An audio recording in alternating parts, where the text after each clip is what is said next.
Hello everyone, welcome back to my channel. I am Neeraj Vishwakarma and today I am with Dipankar Singh. He is going to share his experience. He is selected in trials.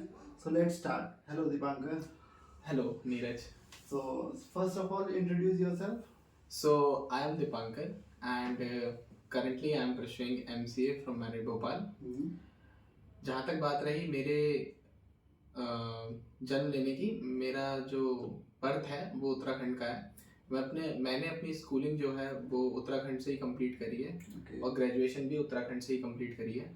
Graduation में मैंने BSc करा है। BSc मेरी plane BSc रही है।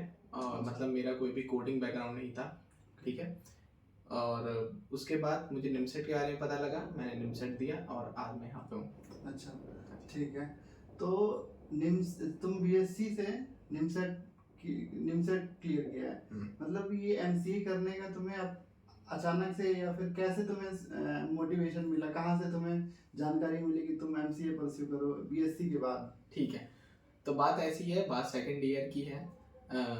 Second year लगभग ख़त्म हो गया था, मैं थर्ड ईयर में आ गया था। फिर थर्ड ईयर में आने के बाद जैसे कि एज यूजुअल बच्चों को पता लगता है धीरे धीरे करके कि आगे करना क्या है, वो सब थर्ड ईयर में आके ही सोचते हैं। तो मैंने भी थर्ड ईयर में ही सोचा कि देखते हैं आगे क्या करना है। एक ऑप्शन था मेरे पास कि आईआईटी जैम की तैयारी करूं और फिर उसके बाद एमएससी करूं। बट मैंने बीएससी जब परस्यू करी तो बीएससी में मेरे को इंटरेस्ट नहीं आ रहा था। बेसिकली मेरे को अच्छी नहीं लग रही थी बीएससी और उतना कोई मेरा इंटरेस्ट नहीं था बीएससी के अंदर। फिर मैंने सोचा कि मैं अब आगे एमसीए तो परस्यू करूंगा नहीं, इसीलिए एमएससी तो परस्यू करूंगा नहीं, सॉरी एमएससी तो परस्यू करूंगा नहीं। तो फिर बाद में फिर मैंने ये सोचा कि चलो सर्च करते हैं कितने ऑप्शंस अवेलेबल हैं। तो फिर मैं यूट्यूब पे गया, यूट्यूब पे मैंने सर्च किया कि क्या आगे ऑप्शंस अवेलेबल हो सकते हैं। तो फिर मेरे पे एज यूजुअल जो बहुत सारे मेरे जो बैचमेट्स हैं उनके पास जो वीडियो रिकमेंड हुई वो मेरे पास हुई कि एक श्रद्धा दीदी की थी कि टॉप 11 एनआईटीज जो एमसीए कराती हैं, वही मैंने देखी। और देखने के बाद मुझे क्लिक किया कि नहीं कोई बात नहीं, अगर मैंने बीटेक नहीं भी किया है तो सीएस में जाने का मेरे पास चांस है थ्रू निमसेट। एनआईटीज में जाने का चांस है थ्रू निमसेट। तो फिर मेरे को पता लगा, मैंने निमसेट पढ़ा, फिर से क्लियर किया और फिर आज मैं मैनेट भोपाल में हूँ। हाँ जी। तो अच्छी बात है, तुमने यहाँ क्रैक करके एनआईटी भोपाल आया और तुमने एक अच्छी कंपनी क्रैक भी करी है। तो आज हम इसी कंपनी के बारे में बात करेंगे। दीपांकर, अब ये बताओ कि तुमने कोडिंग जर्नी अपनी कैसे स्टार्ट करी है, क्या क्या तुमने कैसे कैसे स्टेप्स फॉलो किए हैं, ठीक है, प्रोजेक्ट कैसे किए हैं, कितना कोडिंग किया है, टॉपिक्स क्या क्या कवर किए हैं, ठीक है, तो ये बताओ अब। ठीक है, तो हम बात करते हैं एमसीए फर्स्ट ईयर से कि जैसे कि नीरज तुम्हें पता है कि मेरा कोडिंग बैकग्राउंड नहीं था। तो सबसे पहले मैंने सी लैंग्वेज से स्टार्ट किया। मैंने सौरभ शुक्ला सर हैं एक हमारे, उनका मैंने सी लैंग्वेज यूट्यूब से फॉलो किया। सी लैंग्वेज का उनका कोर्स देखा, पूरा फॉलो किया, उसे अच्छे से थॉरोली सारे क्वेश्चंस किए, कॉन्सेप्ट्स को पढ़ा। एक अच्छी अंडरस्टैंडिंग मेरी सी लैंग्वेज बनी और थोड़ा कोडिंग के प्रति इंटरेस्ट जगा। उसके बाद मैंने फिर सी के बाद फिर मैंने सी प्लस प्लस की तरफ को गया, सी प्लस प्लस की तरफ को गया, उसे सीखा। उसके बाद मैं डीएसए की तरफ को बढ़ा। तो मेरी जर्नी ऐसे रही कि मैंने सी सीखी, एक अच्छा टाइम दिया, सी को अच्छे से सीखी, फिर सी प्लस प्लस पे थोड़ा सा सीखा, उसके बाद में सीधा सी प्लस प्लस के थ्रू डीएसए पे मूव कर गया। तो यही मेरी पूरी जर्नी रही है, इस तरीके से मैंने चीज़ों को लेके चला हूँ। अच्छा, तो ये सी प्लस प्लस जावा, तुम्हें कभी कंफ्यूजन हुआ कि कौन सी लैंग्वेज के साथ जाना चाहिए डीएसए करने के लिए? बिल्कुल बिल्कुल कंफ्यूजन हुआ था, क्योंकि हमारे सीनियर्स कह रहे थे कि आप जावा में करो, बट मैंने सी प्लस प्लस इसलिए चूज किया क्योंकि मैंने आपको जैसे कि बताया कि मेरा नहीं था बैकग्राउंड। अगर मेरा बैकग्राउंड पहले से होता, जैसे कि सपोज मैं बीसीए करके आया होता या सपोज मेरा कुछ बैकग्राउंड कोडिंग का होता, तो मैं जरूर से जावा ही ऑप्ट करता। लेकिन क्योंकि टाइम इतना कम था मेरे पास, जावा पे स्विच करना मेरे लिए बहुत ही टफ पड़ रहा था। तुमने सी ऑलरेडी सीख रखी थी और सी से अगर तुम किए हो तो सी प्लस प्लस में थोड़ा सा सिमिलर ही होता है। हाँ जी, ऑलमोस्ट सिमिलर होता है। तो इसलिए मैं जावा की तरफ को नहीं गया, क्योंकि मेरे को जावा में स्विच करना टफ पड़ रहा था रिलेटिवली सी प्लस प्लस के। तो इसलिए मैंने उसमें डीएसए नहीं करी और सी प्लस प्लस को ही ऑप्ट करा। बट मैं रिकमेंड करना चाहूँगा कि आप जावा में ही करें जी। तो दीपांकर, अब ये बताओ कि ट्रायल से पहले तुम कितनी कंपनीज में बैठे हो इंटरव्यूज के लिए? ठीक है, तो ट्रायल से पहले मैं 2 कंपनीज में बैठा हूँ। हम्म, पहली थी टेक्सास इंस्ट्रूमेंट्स और दूसरी थी एनएससी। तो बात ऐसी हुई कि सबसे पहले जो हमारे में 6 मंथ इंटर्नशिप के लिए आई थी, टेक्सास इंस्ट्रूमेंट आई थी। टेक्सास इंस्ट्रूमेंट में मैंने ओटी दिया, ओटी क्लियर हुआ। ओटी क्लियर होने के बाद फिर मेरा ऑब्वियसली इंटरव्यू होना था। तो फिर जब मैंने इंटरव्यू दिया पहली बार, मेरा फर्स्ट टाइम था, क्योंकि मेरी प्रिपरेशन उस हिसाब से नहीं थी, उतनी प्रिपरेशन नहीं थी, उसी की वजह से मेरा इंटरव्यू उसमें क्लियर नहीं हो पाया। और फिर अच्छा नहीं गया इनडायरेक्टली, और आगे को उस कंपनी ने भी फर्दर प्रोसीड नहीं करा। ठीक है, तो टैक्सेस मेरा इस वजह से हुआ खराब। मुझे टैक्सेस का जब मैंने इंटरव्यू दिया तो मुझे ये समझ में आया कि हाँ, मेरे को मतलब फोकस डेवलपमेंट में भी करना है और कॉन्फिडेंस पे भी करना है, बेसिकली कम्युनिकेशन पे भी थोड़ा और काम करना है। तो फिर सेकंड कंपनी जो मेरी थी वो एनएससी थी। एनएससी का भी सेम रहा, ओटी दिया, ओटी निकला। उसके बाद मैंने फर्दर एनएससी को के लिए पढ़ना स्टार्ट किया। एनएससी में मैंने क्या, थोड़ा अपना कॉम स्किल्स पे काम किया, थोड़ा और चीज़ों पे काम किया। और फिर उसके बाद मैं एनएससी का इंटरव्यू देने गया। सही चला इंटरव्यू मेरा, मतलब लगभग 80% इंटरव्यू एकदम ठीक जा रहा था, लेकिन लास्ट में 20% थोड़ा सा खराब हो गया। मुझसे कुछ एसक्यूएल से रिलेटेड कुछ एक कंफ्यूजिंग सी क्वेरी या इस टाइप से कुछ पूछ दिया कि मतलब अनफॉर्चुनेटली मेरा नहीं हो पाया उसमें। उसके बाद मैं फिर हॉस्टल आया। हॉस्टल में एज आपको पता ही होगा कि हमारे जो H9 के लड़के हैं वो काफ़ी सपोर्टिव हैं। उन्होंने नहीं कुछ भी ऐसा मजाक बनाया, बहुत सपोर्ट किया। कहा कोई बात नहीं, सपोर्टिव कि कोई मजाक नहीं उड़ाया। कहा कि ठीक है, अभी नहीं होता है तो नेक्स्ट बार हो जाएगा। लेकिन यहाँ पे ऐसा कल्चर नहीं है। यहाँ पे बहुत सपोर्टिव एनवायरनमेंट है कि आपको कभी ऐसा नहीं फील होगा कि आपका नहीं हुआ तो आप कुछ कम हो, या बहुत सपोर्टिव एनवायरनमेंट है यहाँ पे, बहुत अच्छा एनवायरनमेंट है। फिर मेरा एनएससी नहीं हुआ, थोड़ा सा डिमोटिवेशन आया कि क्या हो रहा है, क्या सही से इंटरव्यू नहीं दे रहा हूँ, या क्या चीज़ है जो नहीं हो पा रही है मुझसे, क्या कम्युनिकेशन है या कहाँ मैं लैग कर रहा हूँ। तो फिर उसके बाद मेरा आया लास्ट में जो मेरा ओटी निकला, वो निकला था ट्रायंस का। अब ट्रायंस में ऐसा हुआ नीरज, अगर मैं बताऊँ आपको, तो ट्रायंस में मेरा ओटी निकला, 40 बच्चे लगभग शॉर्टलिस्ट हुए। 40 के बाद मैं अपना इंटरव्यू देने गया। मैंने अपना इंटरव्यू दिया, और लकीली मुझे, क्योंकि मेरे को ज़्यादा एक्सपीरियंस मन स्टैक पे था, वेब डेवलपमेंट में था, क्योंकि मैंने ज़्यादा अपनी वेब डेवलपमेंट ही की थी। कोडिंग लगभग 1-1.5 साल करके बाकी का फुल ऑन टाइम मैंने सिर्फ डेवलपमेंट को ही दिया था। और जैसे कि आप जानते भी हो ना नीरज की हमारे मैनेट के करिकुलम में आपको बहुत ज़्यादा प्रोजेक्ट्स करवाए जाते हैं। तो उसी से ही मेरा इंटरेस्ट जो था मान की तरफ को बढ़ा, तो मैंने ज़्यादा डेवलपमेंट करी। और कोडिंग में मैं ठीक ठाक टॉपिक्स को टच करा, ग्राफ, ट्री, डीपी तक को टच करा है मैंने। अच्छा, हाँ जी। ये जो डीएसए का है पोर्शन, तुमने इसमें कैसे प्रिपेयर किया, कहाँ से प्रिपेयर किया, कौन से सोर्सेज को फॉलो किया तुमने? ठीक है, और मतलब अगर तुमने किया, कहाँ किस टॉपिक तक गए हो, और क्या क्या लेवल था उनका? ठीक है, तो मैंने जो अपना डीएसए है, डीएसए मैंने अपना सिर्फ स्ट्राइवर को ही पकड़ा और स्ट्राइवर की शीट को ही कंप्लीट किया। स्ट्राइवर जो है एक अल्टीमेट सोर्स है, आप स्ट्राइवर को फॉलो कर सकते हो। स्ट्राइवर एक लगभग सभी लोग वही फॉलो करते हैं। लगभग सभी वही फॉलो करते हैं। मैंने लगभग 300 प्लस क्वेश्चन स्ट्राइवर में किए हैं, स्ट्राइवर की शीट में। हाँ, 300 प्लस क्वेश्चन स्ट्राइवर की शीट में कंप्लीट किए हैं मैंने। छोटे से छोटे जैसे एरे, स्ट्रिंग, स्टैक से लेकर बड़े से बड़े टॉपिक जैसे कि ट्री, आपका ग्राफ, डीबी तक को टच मैंने किया है, उसमें सारे क्वेश्चंस मैंने किए हैं। तो इतना मैंने डीएसए में अपना लेवल करके गया था। बेसिक्स अगर पूछे तो बेसिक बता सको, या फिर कोई मीडिया, या फिर जो होता है फ्रीक्वेंटली आस्क्ड क्वेश्चन तो बता सको, जो बार बार पूछे जाते हैं मीडियम टाइप के सवाल, वो भी बता सको। जो बहुत बार पूछे जा चुके हैं उनको मैं आराम से बता सकता था, जो एकदम सेट आंसर्स होते हैं जिनके। तो मैं इतनी प्रिपरेशन मेरी थी डीएसए में। बट मैंने फिर ज़्यादा ध्यान इतना करने के बाद मैंने डेवलपमेंट में ही ध्यान दिया। अच्छा जी। तो डेवलपमेंट में मन स्टैक किया है तुमने? हाँ, मैंने मन स्टैक किया। मन स्टैक कहाँ से प्रिपेयर किया, कैसे प्रिपेयर किया, किसी को फॉलो किया या फिर खुद से? हाँ, तो बनाए कितने? ठीक है, तो मन स्टैक मैंने ऐसे प्रिपेयर किया कि सबसे पहले मैंने टेक्नोलॉजी सीखी। जैसे मैंने सबसे पहले यूडेमी में कोर्स बाय किया था एंजिला यू मैम का। अच्छा। तो एंजिला यू मैम का मैंने कोर्स कंप्लीट किया। कंप्लीट करने के बाद एक बेसिक अंडरस्टैंडिंग आई चीज़ों को कैसे करते हैं। कोर्स के दौरान ही मैंने छोटे मोटे प्रोजेक्ट्स बनाए थे, उसमें थोड़ा सा इंटरेस्ट जगा। उसके बाद मैंने यूट्यूब के रिसोर्सेज को फॉलो किया, जैसे कि कोड स्टेप बाय स्टेप करके एक चैनल है, और बाकी सारे चैनल्स हैं, हितेश चौधरी फॉर जावास्क्रिप्ट, चाय और कोड। हाँ, चाय और कोड है फॉर जावास्क्रिप्ट। और बाकी सबके लिए मैंने कोड स्टेप बाय स्टेप करके एक चैनल है, उसको फॉलो किया। अच्छा कंटेंट है, मैंने उसको कंप्लीट किया। सारी उनकी प्लेलिस्ट को देखा, अच्छे से लगाया, अच्छे से समझ आया। और सबसे ज़्यादा इम्पोर्टेंट नीरज, जो मैं कहना चाहूँगा कि आप प्रैक्टिस ज़्यादा करिए। आप कीबोर्ड में हाथ कम चलाइए। हाँ, कोड करिए, कीबोर्ड में हाथ ज़्यादा चलाइए। एज कम्पेयर टू ट्यूटोरियल्स देखने से कुछ नहीं होगा, प्रैक्टिकल ज़्यादा करिए।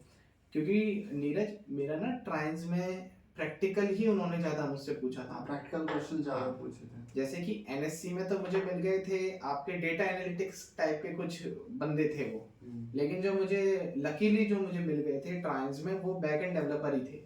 तो उन्होंने जो मुझसे क्वेश्चन पूछे, वो मेरे स्टैक पे अच्छे क्वेश्चन उन्होंने मुझसे पूछे थे, और जिनका क्योंकि मैंने प्रैक्टिकल करा था, तो मैंने उनको उनका जवाब दे दिया। अच्छा, क्वेश्चंस बताना चाहोगे कि क्या क्वेश्चंस पूछे थे? डीएसए में क्या पूछे थे, और फिर प्रोजेक्ट्स को लेकर के क्या पूछा? हाँ, डीएसए में अभी तो देखो इतना याद नहीं है, बट डीएसए में उन्होंने मेरे से पहले तो एक सिंपल सी सॉर्टिंग से स्टार्ट किया कि आप मर्ज सॉर्ट मुझे एक्सप्लेन कर दो, वो भी नोट पैड पे।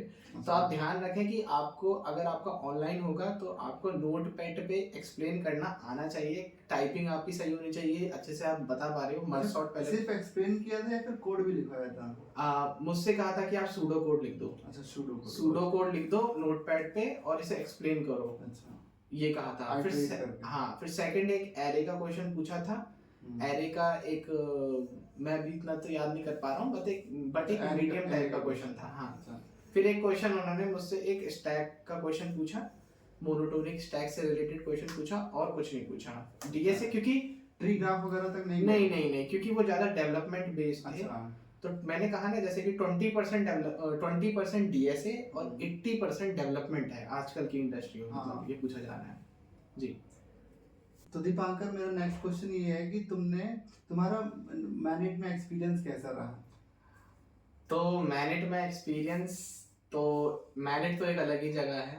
ये आपको बहुत ही ट्रांसफॉर्म करती है। मतलब आप क्या होते हो और आपको एंड प्रोडक्ट क्या निकाल के देती है। मैनेट एक अलग प्लेस है। अच्छा, है ना। तो मैंने फर्स्ट ईयर में यहाँ पे जब मेरा एडमिशन हुआ, मुझे पहली बार तो इतना सब चीजें नहीं आती थी, ना इतना कॉन्फिडेंस था बोलने का, ना इतना सारा एनवायरनमेंट मिलता है यहाँ पे कि खुद ही उसमें ढल जाते हो। हाँ, आप इतना ऐसा करिकुलम है यहाँ का, ऐसे आपकी इतनी प्रेजेंटेशंस होंगी, आपका इतने प्रोजेक्ट्स होंगे कि आपके मन से जो स्टेज फियर है या बोलने का फियर है, वो धीरे धीरे आपको पहली बात तो हटाना ही पड़ेगा, नहीं तो आपको इंटरव्यू में दिक्कत होगी। और दूसरी बात, यहाँ का एनवायरनमेंट ऐसा कि धीरे धीरे करके आपके अंदर से ये फियर को वो खत्म कर देता है। और आप जब लास्ट ईयर आपका आता है तो आप काफी कॉन्फिडेंट फील करते हो अपने आप में। दूसरी चीज, मैनेट में आके मेरे बहुत सारे दोस्त बने, बहुत अच्छे दोस्त बने, बहुत ही अच्छा एक्सपीरियंस था। मैं स्पेशली H9 हॉस्टल में रहता हूँ, तो मेरे यहाँ पे बहुत सारे दोस्त बने। बहुत अलग अलग टाइप के, अलग अलग विभिन्न जगहों से आए हुए लोग से पहली बार मैं जिंदगी में मिला। मुझे अलग अलग कल्चर एक्सप्लोर करने का मौका मिला, मुझे अलग अलग चीज़ें पता लगी लोगों के बारे में जो मुझे नहीं पता थी। तो इतना सारा एक्सपीरियंस। और फिर हमारी क्या कहते हैं, घूमना फिरना, बाइकों में घूमना, इधर उधर घूमना, दोस्तों के साथ रात को निकल जा रहे हैं 2-3 बजे, मजे आ रहे हैं हॉस्टल में। ये यहाँ का मजा है भाई, ये यहाँ का मजा है। कोई कैंपस में कोई रेस्ट्रिक्शन नहीं, रोक टोक नहीं है, कोई रोक टोक नहीं है, भी जाओ आराम से। लड़कियों के लिए है। हाँ लड़कियों के लिए है। तो हमारी कोई रोक टोक नहीं है, घूमो फिरो, बहुत घूमे, मजा आया। दोस्तों ने भी बहुत सपोर्ट किया, सार्थक ने, नीरज ने, अंकित ने, और ये भी मेरा दोस्त है नीरज। सभी ने, मतलब जो है कुल मिला के सबने बहुत ही सपोर्ट किया। बहुत ही एक अच्छा और पॉजिटिव एनवायरनमेंट जो है हॉस्टल का बना के रखा। सब बहुत ही, मैं एक बात बोलना चाहूँगा, सब के सब जो एमसीए के बच्चे हैं बहुत ज़्यादा मेहनती हैं, बहुत ही मेहनती हैं, आप अंडर एस्टिमेट नहीं कर सकते। आप बहुत मेहनत करते हैं और सिखाते हैं आपको एमसीए, क्योंकि इतने अच्छे बच्चे हैं एमसीए में कि आपको बहुत सारी चीज़ें लाइफ के एस्पेक्ट्स आपको सिखाते हैं। तो दीपांकर, मेरा एक क्वेश्चन ये है जी कि अब तुम अपने जूनियर्स को क्या सलाह दोगे, वो कैसे प्रिपेयर करें अपना आपको कि आने वाली कंपनीज में अच्छे से बैठ पाए, अच्छे से अपना इंटरव्यू दे पाए और क्रैक कर पाए? ठीक है, तो नीरज सबसे मेन जो है वो है आपका कम्युनिकेशन। कम्युनिकेशन। अगर आप कम्युनिकेशन आपके अंदर नहीं है, पॉइंट नंबर 1, तो फिर दिक्कत है आपको। तो आपको अपनी इंग्लिश यहाँ पे इम्प्रूव करनी पड़ेगी। बहुत सारे लोगों से, अलग अलग टाइप के लोगों से आप बात करिए, आपके अंदर कॉन्फिडेंस आएगा। आप बहुत सारे ऐप्स जो हमारे फ्रीली प्ले स्टोर पे अवेलेबल हैं, जैसे कि बडी टॉक हो गया, या और भी डिफरेंट सारे ऐप्स हैं जिसमें आप डिफरेंट लोगों से बात कर सकते हो इंग्लिश में। आप उसका सहारा ले सकते हो। 3-4 महीने भी मेरे ख्याल से मोर देन इनफ रहेंगे कि आप अच्छा सीख सकते हो उसी में। और पहला कम्युनिकेशन, दूसरा ऑब्वियसली कॉन्फिडेंस। आपके अंदर कॉन्फिडेंस होना चाहिए। अगर आपने कुछ थोड़ा सा भी लग रहा है आपको कि मैंने थोड़ा सा गलत बता दिया है, लेकिन आपके अंदर कॉन्फिडेंस होना चाहिए कि नहीं भाई, मैंने तो ठीक बताया है, मैंने ठीक बताया है। तो ऐसा कॉन्फिडेंस आपके अंदर होना चाहिए। दूसरा, क्योंकि कॉन्फिडेंस चेकिंग भी उधर बहुत ज्यादा होती है। कॉन्फिडेंस तो देखते हैं कि और आप तो जानते ही हो कि एचआर राउंड में कम्युनिकेशन कितना जरूरी होता है। टेक्निकल आपका हो जाएगा, लेकिन अगर आप एचआर राउंड में एंगेज नहीं कर पाते हो, जैसे नीरज मैं तुमको एक बात बताऊं कि ट्रायल्स का जब मेरा एचआर राउंड हुआ, तो एचआर राउंड में मैंने एंगेज करा अच्छे से एचआर को। बेसिकली एचआर राउंड अब के टाइम में, पहले तो नहीं था लेकिन अब के टाइम में बहुत ज्यादा डिसाइडिंग है। अगर आपकी कम्युनिकेशन वीक है तो वो आपको बाहर निकाल सकते हैं, और ये फैक्ट है, ये हुआ भी है। ये तो हुआ है काफी हमारे बैच में भी हुआ है, बहुत बार हुआ है, बहुत लोगों के साथ हुआ है, बहुत लोगों के साथ एचआर से बाहर हुए हैं। बहुत ज्यादा दुख होता है। फिर उसके बाद पहली चीज, कोई कुछ फिक्स नहीं है, किसी को पता भी नहीं चलता है क्यों बाहर गया एचआर तक पहुंच कर गया, और वो बड़ा ना बहुत डिप्रेशन देता है। पहला तो मैंने जैसे बताया कम्युनिकेशन, दूसरा कॉन्फिडेंस, और थर्ड है डेवलपमेंट। आप डेवलपमेंट करें, जरूर करो, प्रोजेक्ट्स बनाएं, बहुत सारे प्रोजेक्ट्स बनाएं। आपने जैसे कि प्रोजेक्ट बनाया, उसको गिटहब पे उसे उसका कोड पुश कर दिया। हो सके तो लिंक्डइन में भी उसे शोकेस करें, अपने स्किल्स को शोकेस, मैं कहता हूँ शोकेस करें। तो लिंक्डइन पे भी आप डालें, आपने गिटहब पे डाला, आपने लिंक्डइन पे डाला, फिर आपने जो भी टेक पढ़ा है उस टेक से रिलेटेड इंटरव्यू क्वेश्चंस आप जरूर लगा लें। अच्छे लेवल पे 100-200 इंटरव्यू क्वेश्चन हर टेक से रिलेटेड लगा लें। अगर आप इतना कर चुके हैं और आपने प्रोजेक्ट ढंग से बनाया है, आपको लॉजिकल तरीके से आपने मेहनत, मतलब अच्छे से मेहनत करी है, तो आप फिर कहीं नहीं फंसने वाले हो, और बहुत ही बढ़िया रहने वाला है सारा, आपका अच्छा रहेगा। तो मेरी यही गाइडेंस है जूनियर्स को अपने, कि वो जो मैंने ये बातें कही है, कम्युनिकेशन, कॉन्फिडेंस एंड डेवलपमेंट, ये 3 पॉइंट है, इनको बस ध्यान में रखें तो कोई दिक्कत नहीं होने वाली है। तो डीएसए को ज्यादा मैटर ना करें। देखो अभी तो जैसे नीरज तुम भी जानते ही हो कि अभी तो इतना मैटर नहीं कर रहा है, और 20% मैं कहूँगा 20-30% ही डीएसए डिपेंड करता है कंपनी टू कंपनी। हाँ, एक ये भी है कि डिपेंड करता है company to company, maybe इस कंपनी में क्या पूछ रहे हैं ये भी डिपेंड करता है। लेकिन ट्रेंड अभी तक ये रहा है कि डेवलपमेंट पे ज्यादा फोकस रहा है, जैसे कि ट्रायल्स का भी रहा। जी ठीक है दीपांकर, मेरा नेक्स्ट क्वेश्चन ये है कि यहाँ पर कॉलेज में सीजीपीए कितना मैटर करती है प्लेसमेंट के लिए? तो सीजीपीए तो आपने बहुत अच्छा क्वेश्चन पूछा है, क्योंकि आप जानते हो कि अगर लोएस्ट सीजीपीए बैच में देखा जाए, तो लोएस्ट तो नहीं है, बट हाँ इतना कोई इम्प्रेसिव नहीं है। अपनी बताओ फिर बताना। ऑन कैमरा बता रहा हूँ, मेरी सीजीपीए अभी 7.57 एग्रीगेट चल रही है, आप आगे देख सकते हो। बहुत ही मतलब इतनी सीजीपीए नहीं है, क्योंकि नॉर्मली काफी बच्चों की 8 से ऊपर है। तो जैसे कि मैंने आपको बताया कि मेरा क्योंकि कोडिंग बैकग्राउंड नहीं था, तो मेरे को यहाँ पे ना सब्जेक्ट सीखने में, करने में समय लग गया, थोड़ा टाइम लग गया, जिसकी वजह से मैं सीजीपीए अपनी इतनी उठा नहीं पाया।